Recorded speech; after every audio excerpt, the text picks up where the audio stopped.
આજે પપ્પાના 69th birthday પર આ જે ચિત્ર પપ્પાના પિક્ચર્સનું પ્રદર્શની જે ખુલ્લી મુકાઈ છે એ અમારા માટે બહુ જ ગર્વની બાબત છે અને બહુ જ એમના લાક્ષણિક અદાઓમાં અને એમના સંસ્મરણોવાળા પિક્ચર્સની આ પ્રદર્શની છે.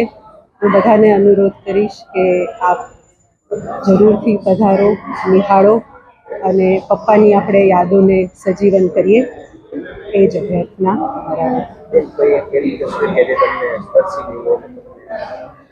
અમારા માટે બધી જ તસવીરો ખૂબ જ લાક્ષણિક અને ખૂબ જ યાદગાર છે અને બધી જ તસવીરો ખૂબ જ સરસ છે.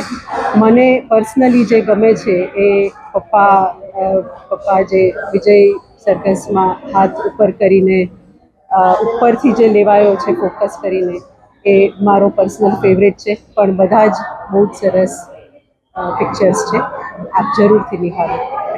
નમસ્કાર. સ્વર્ગસ્થ વિજયભાઈ અમારા આદરણીય નેતા, મારા સાથીદાર, એમની જન્મ જયંતિનો આજે દિવસ છે. પ્રથમ જન્મ જયંતિ છે જેમાં તેઓ અમારી વચ્ચે નથી, એનો ભારે રંજ છે. જાહેર જીવનમાં ખૂબ નાનપણથી વિવિધ ક્ષેત્રે સંઘર્ષ કરીને રાજ્યના મુખ્યમંત્રી પદ સુધીની સફર તેઓએ પાર કરેલી, એને કારણે સમાજના વિવિધ વર્ગોના અને વિવિધ વ્યક્તિઓના સંપર્કમાં વિશાળ રીતે તેમને આવવાનું થયું. એથી એમની ગેરહાજરી વ્યાપક પ્રમાણમાં અનુભવી રહ્યા છે. એમાંથી એ અભિવ્યક્તિને વ્યક્ત કરવા માટે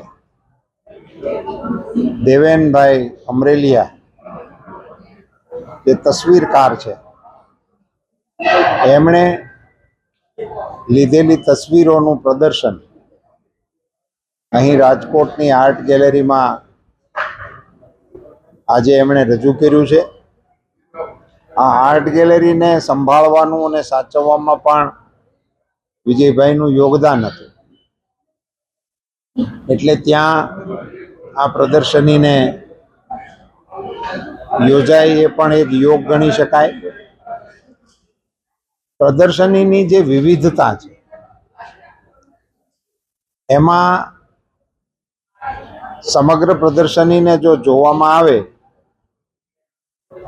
તો એમના જીવનના અનેક પ્રસંગોને સાકાર રીતે માણવાનો આપણને અવસર મળે છે. એવી મહેનત કરીને આવી સારી